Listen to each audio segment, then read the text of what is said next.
Mythopoeia by J.R.R. Tolkien, dedicated to one who said that myths were lies and therefore worthless, even though breathed through silver. You look at trees and label them just so, for trees are trees and growing is to grow. You walk the earth and tread with solemn pace, one of the many minor globes of space. A star's a star, some matter in a ball, compelled to courses mathematical, amid the regimented, cold, inane, where destined atoms are each moment slain.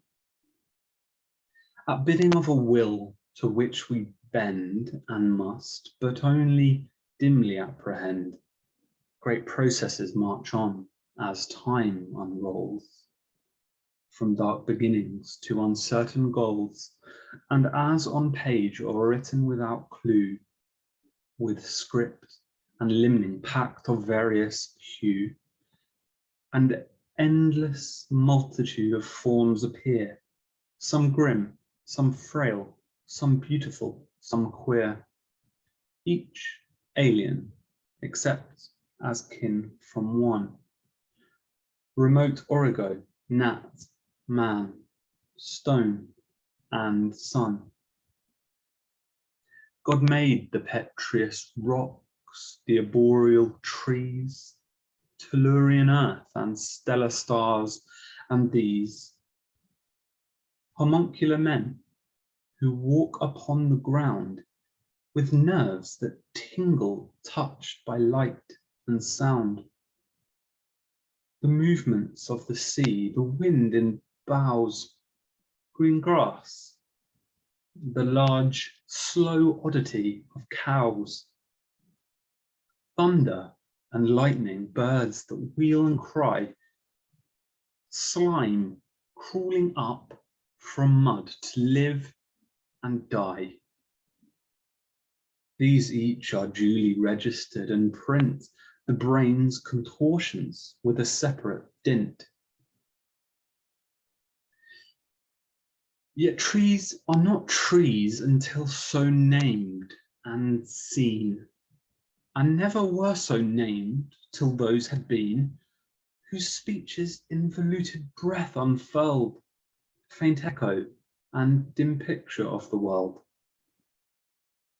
For neither record nor a photograph, being divination, judgment, and a laugh, response of those that felt a stir within, by deep monition movement that were kin to life and death of trees, of beasts, of stars, free captives, undermining shadowy bars, digging the foreknown from experience and panning the vein of spirit out of sense.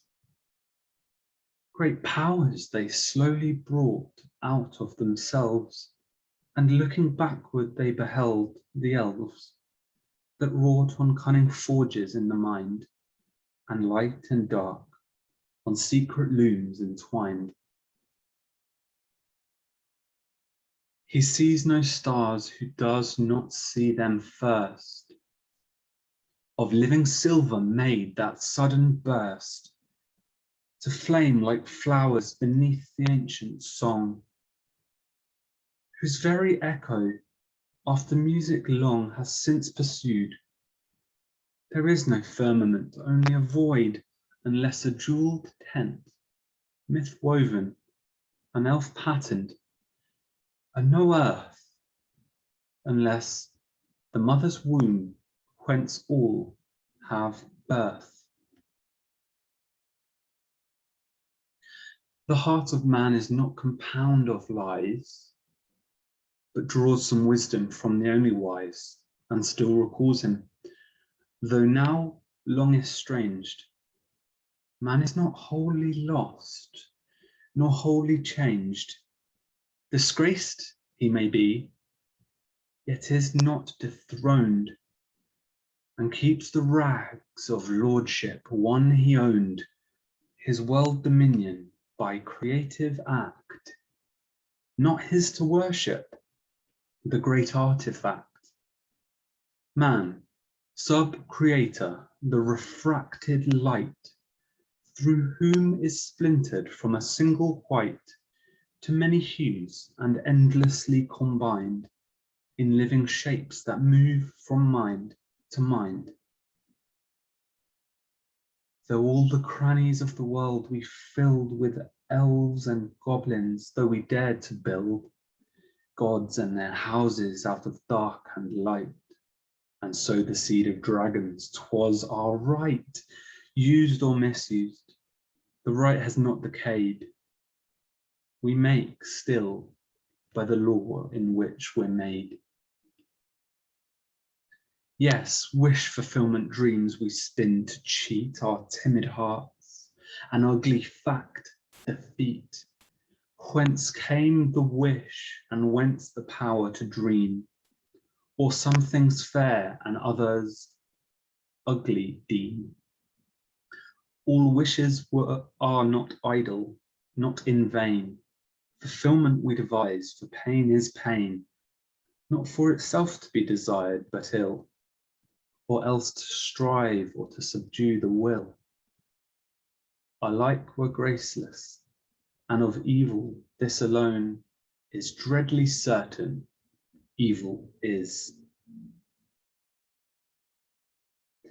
Blessed are the timid hearts that evil hate, that quail in its shadow and yet shut the gate, that seek no parley, and in guarded room, through small and bare, upon a clumsy loom, weave rissues gilded by the far-off day, hoped and believed in under shadow's sway. Blessed are the men of Noah's race that build their arks, though frail and poorly filled, and steer through winds contrary towards a wraith, a rumour of a harbour guessed by faith.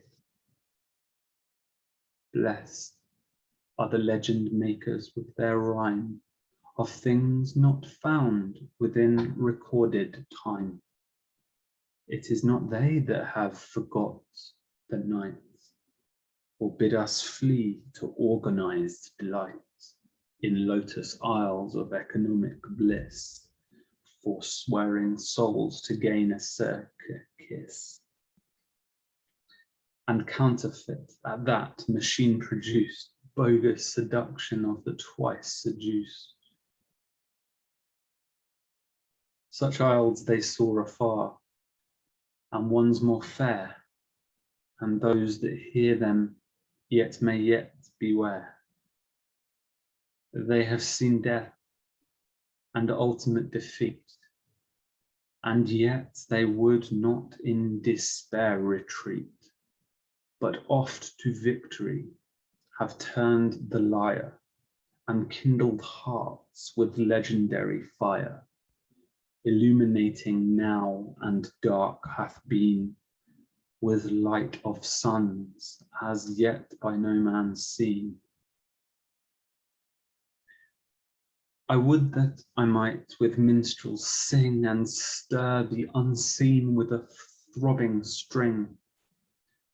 I would be with the mariners of the deep that cut their slender planks on mountains steep and voyage upon a vague and wandering quest, for some have passed beyond the fabled west.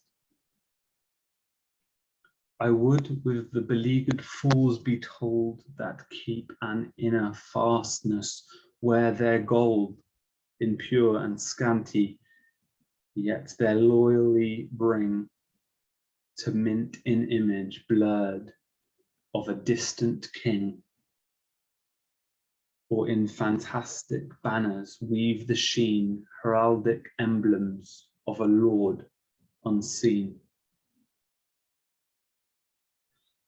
I will not walk with your progressive apes, erect and sapient. Before them gapes the dark abyss to which their progress tends, if by God's mercy progress ever ends, and does not ceaselessly revolve the same unfruitful course with changing of a name. I will not treat your dusty path and flat, denoting this and that by this and that. Your world immutable, wherein no part the little maker has with maker's art.